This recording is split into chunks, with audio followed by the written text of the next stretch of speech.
मंदिर का नाम बांके बिहारी जी मंदिर ही क्यों रखा? ठाकुर जी ने ऐसी लीलाएँ बताई है, ऐसी दिखाई भी है, महसूस कराई है कि जो ऐसा हमें रखने के लिए मजबूर करना पड़ा कि बांके बिहारी मंदिर नाम। तो जो ये मंदिर है, क्या ये सिद्ध स्थान है? हाँ जी, बिल्कुल सही स्थान है। आप बताएं, इस मंदिर में कुछ ऐसे चमत्कार हुए हों? परमात्मा ने ऐसा खेल दिखाया क्योंकि ठाकुर जी है खेल रचाने वाले हैं।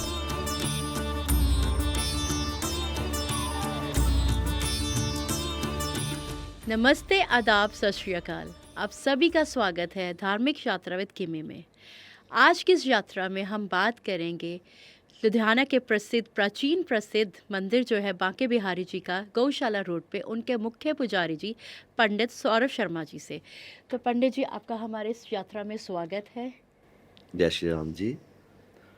तो पंडित जी, हमें सबसे पहले ये बताइए, जो ये मंदिर है, जो ये प्राचीन मंदिर है, इसको किसने बनवाया और इसका जो है पौराणिक महत्व वो क्या है? आज से कुछ वर्ष पहले जब भारत देश का विभाजन नहीं हुआ था, जी। तब कुछ संस्थाएँ आई जिसमें से प्रमुख हमारे भारतीय सेना के हमारे आदरणीय शहीद आजम भगत सिंह जी के साथी, जिनका नाम सुखदेव थापर जी, उनके फैमिली मेंबर में मन में आया कि ठाकुर जी के नाम की एक स्थान होना चाहिए जहाँ पर बांके बिहारी जी का स्वरूप होना चाहिए जो भक्तों का कल्याण करे, क्योंकि उनके स्वप्न में भी आया था कि ठाकुर जी राधा रानी के साथ भक्तों को दर्शन इत्यादि दें। तो जो ये मंदिर है, क्या ये सिद्ध स्थान है? हाँ जी, बिल्कुल सही स्थान है, क्योंकि कई तपस्वियों ने, कई साध संगतों ने और कई भक्तों ने अपना योगदान तन मन धन के साथ दिया है। तो जो ये मंदिर है, इसमें सिर्फ बांके बिहारी जी ही विराजमान है या कोई और देवी देवता भी यहाँ पे विराजमान है? जैसे बड़ों ने बताया, क्योंकि हम भी बड़ों से सुनते आ रहे हैं कि इसमें पहले राधा कृष्ण जी का स्वरूप जो बिल्कुल वृंदावन जी की जैसी छवि देखता है, क्योंकि एक-एक स्वरूप, जब हम पिलर की बात करें, मार्बल की बात करें, वैसा ही ढांचा है जैसे बांके बिहारी मंदिर वृंदावन का है, वैसा ही स्वरूप। और उसके साथ प्राचीन दक्षिणमुखी हनुमान जी का स्वरूप है। उसके साथ-साथ भक्तों का विश्वास बढ़ा, भक्तों का आना-जाना हुआ और इसमें जो देखने योग्य स्वरूप है माता भगवती का, संतोषी माता का, शनिदेव, बालाजी महाराज, राम दरबार देखने योग्य है। तो फिर इस मंदिर का नाम बांके बिहारी जी मंदिर ही क्यों रखा गया? मैंने आपको पहले ही बताया कि लोगों की भावना और साध संतों की, ब्राह्मणों की, परिवार की ऐसी भावना थी कि ठाकुर जी ने ऐसी लीलाएँ बताई है, ऐसी दिखाई भी है, महसूस कराई है कि जो ऐसा हमें रखने के लिए मजबूर करना पड़ा कि बांके बिहारी मंदिर नाम हो।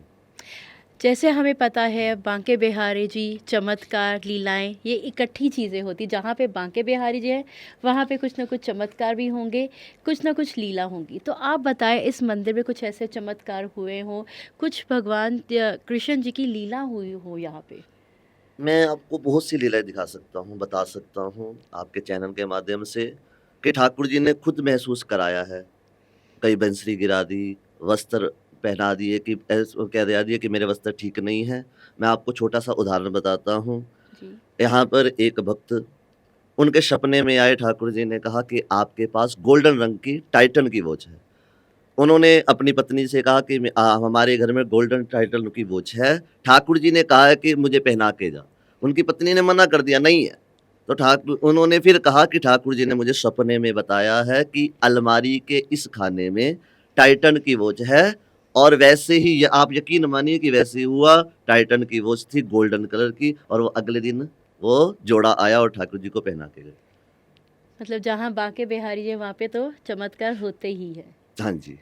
तो फिर हमें ये बताइए कि यहाँ पे छप्पन भोग या कुछ खास भोग जो उनको पसंद हो, तो यहाँ पे क्या व्यवस्था है इस चीज़ की? यहाँ पर जो व्यवस्था है, उनको प्रसाद इत्यादि तीनों टाइम जो हम इत्यादि खाते हैं वो लगता है। तामसी छोड़कर जो सात्विक भोजन होता है, हम भोग लगाने की कोशिश करते हैं और भक्तों को वितरित करते हैं। परंतु स्पेशली जब जन्माष्टमी का पर्व होता है, जी। तब भोग लगता है छप्पन भोग इत्यादि जो ठाकुर जी को प्रिय है। हमें ये पता है, जैसे बांके बिहारी जी के मंदिर में संकीर्तन वगैरह होता है, तो यहाँ भी इस चीज़ का खास प्रबंध है? अगर है तो किस-किस दिन होता है?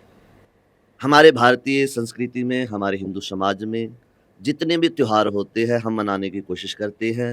जैसे कि जन्माष्टमी, क्योंकि ठाकुर जी का मंदिर ही है, जन्माष्टमी को तो हम धूमधाम से मनाते हैं। और नवरात्रि हो गए, अब सावन का महीना आने वाला है बहुत जल्द, तो हर सोमवार को महाआरती का आयोजन होता है, भोले बाबा जी का अभिषेक होता है। हर हम त्योहार मनाने की कोशिश करते हैं और साध संगत जो भाव होते हैं वो हम रखने की ठाकुर जी के चरणों में कोशिश करते हैं।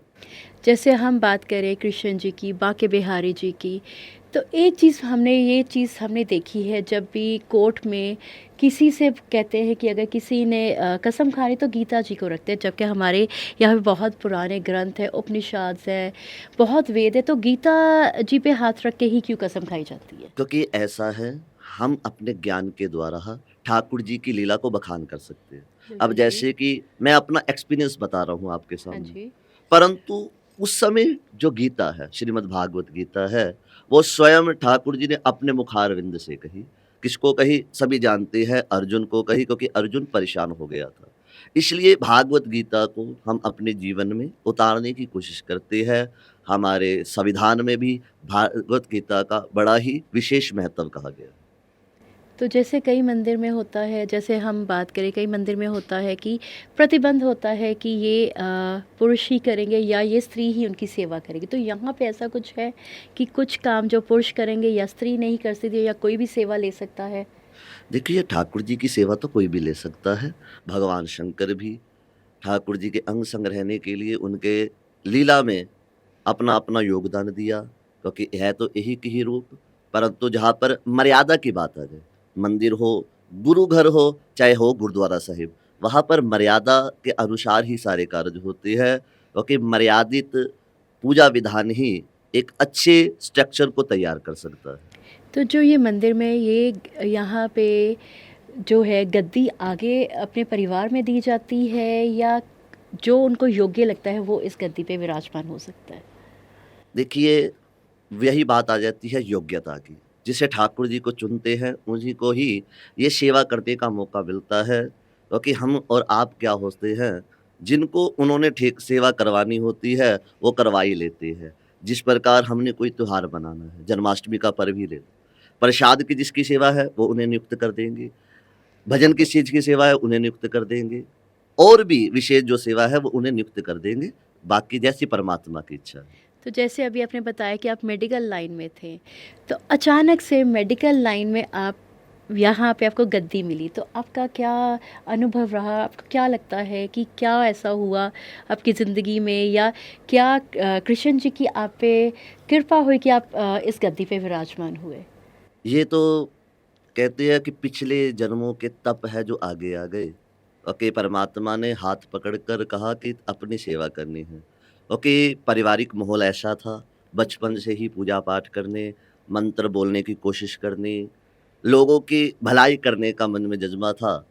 परंतु व्यापारिक रूप से मैं देखूं कि पहले प्रोफेशन मैंने डॉक्टर बनने की बड़ी इच्छा थी कि डॉक्टर बनूं, परंतु किसी कारणवश नहीं बन सका, और परमात्मा ने ऐसा खेल रचाया, क्योंकि ठाकुर जी है खेल रचाने वाले हैं। बिल्कुल क्योंकि जी, आप बिल्कुल। वृंदावन में जाते हो, वो हाँ खेल जी। रचाते हैं। आपको ऐसे बंधनों में बांध देंगे कि आप सभी तीर्थों में जाओगे, परंतु वृंदावन जाने का बारंबार आपका दिल करेगा। वैसा ही माहौल इस मंदिर का है। अच्छा पंडित जी, हमें ये बताइए कि जो आजकल की जनरेशन है, तो उनको आप क्या सजेस्ट करना चाहते हैं कि वो दोबारा से अपनी जो रूट्स है, हमारे जो कल्चर है, हमारा जो धर्म है, उसकी जड़ों के साथ, उसके रूट्स के साथ जुड़े रहें?